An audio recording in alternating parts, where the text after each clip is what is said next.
In today's video, I'm going to show you how to import and animate a Strava route in Adobe After Effects using a premium extension called GEOlayers 3.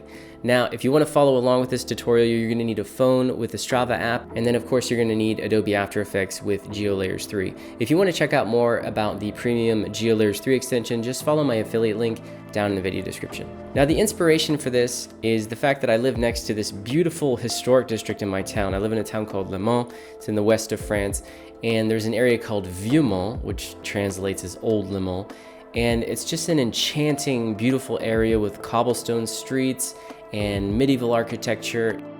And I go there a few times a week just to walk around and stroll, especially at night because it's so magical and just incredibly beautiful.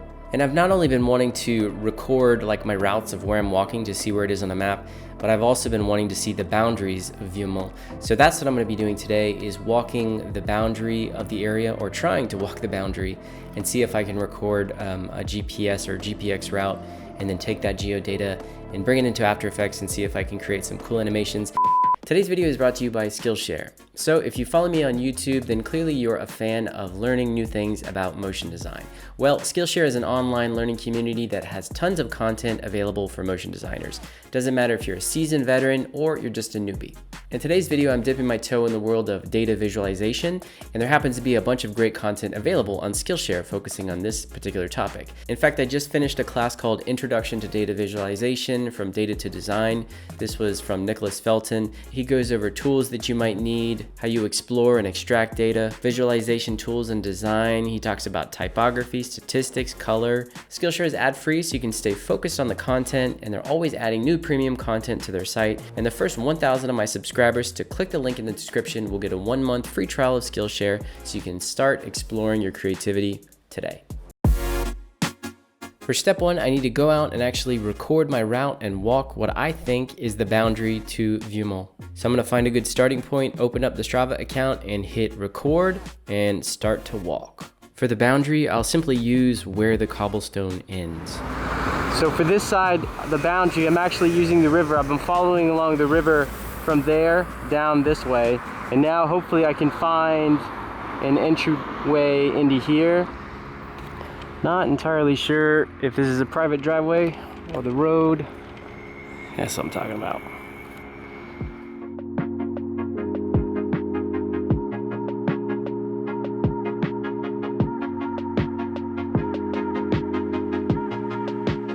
All right, this was the starting point.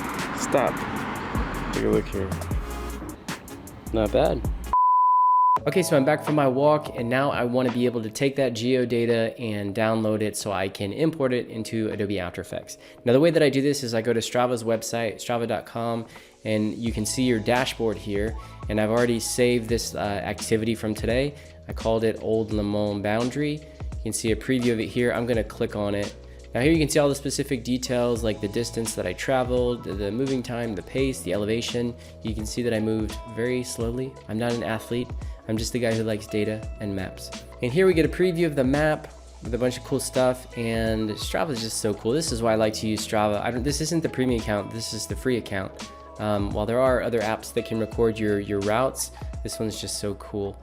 Now if I scrub here, you can see that there's a little animation along the route, and I can see on the x-axis here, I think it's distance, and then on the y-axis we have elevation.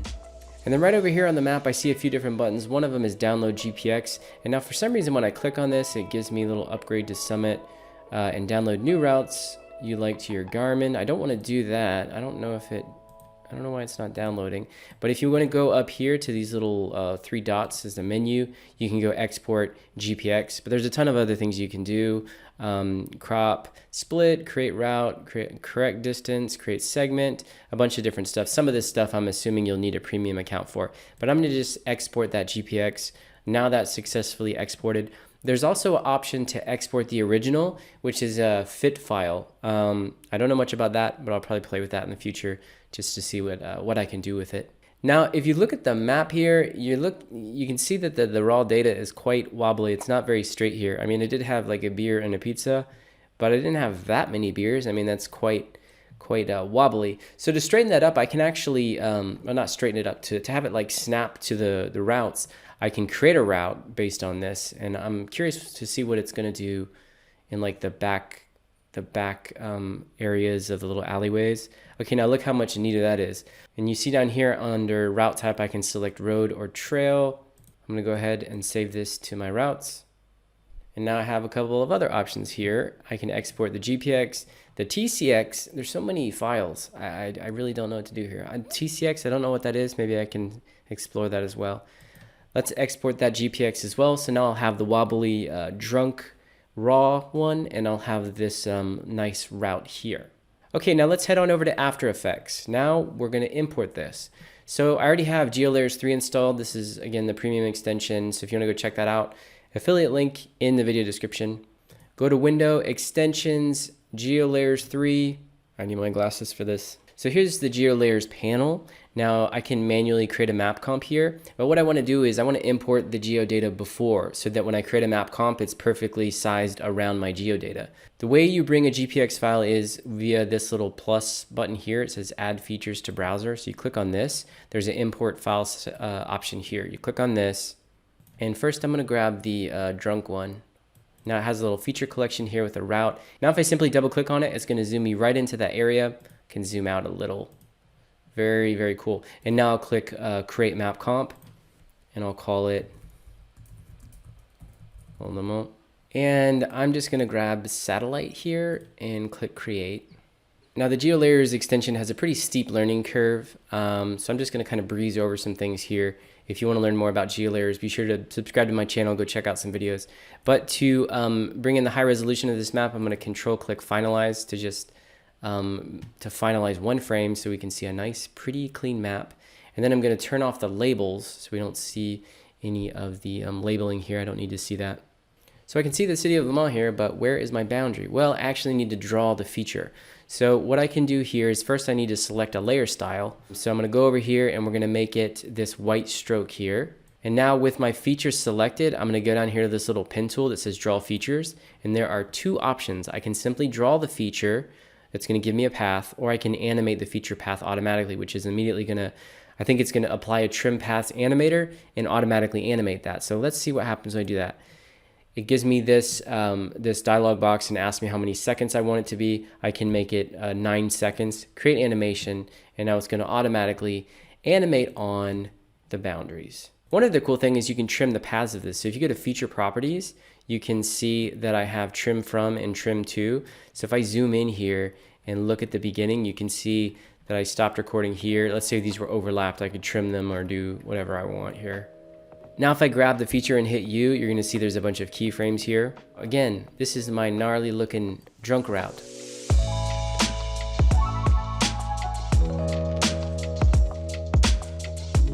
Let's look at the nice route. So I'm going to go back to Add Features to Browser, Import File, and then I'll bring in the cleaned up route that I made here. And then let's go ahead and draw this one out and animate it as well to 9 seconds. Now if you look at the difference here, when I cleaned up the route, you can see that this route only has 2 keyframes, whereas the original drunk version, like the raw version, has all these keyframes. And I'm kind of curious if it timed this out based on my walking pace, if that's actually the speed that I walked at. Like some of these keyframes are spaced apart. Is that actually when I like took a break to take a picture or stopped to have a drink or something? I'm kind of curious about that now. That'd be very cool if it is. So now that I've got this geodata and this path inside of Adobe After Effects, I can go absolutely crazy with the animation and the design. I can really do anything I want. For example, if I want to show the boundary, I know this is just a path, but I can come over here. I could actually grab this path and I could close it up. Grab the 2 endpoints here, right click, mask and shape path closed, and now I could quickly add a fill element and change the color to whatever I want. Let's just change it to like a white, and then we could bring the opacity down of the fill to just show, you know, help visualize that particular area. And then I could bring the opacity down of the base map to really help this this call out, you know, pop out. Or let me just do a standard animation here. I'm going to turn that fill off that I just created, and let's actually copy the Strava color here for our path. Let's see if I can get this here. There we go. And now to animate this on, I'll make it short, something around like 5 seconds.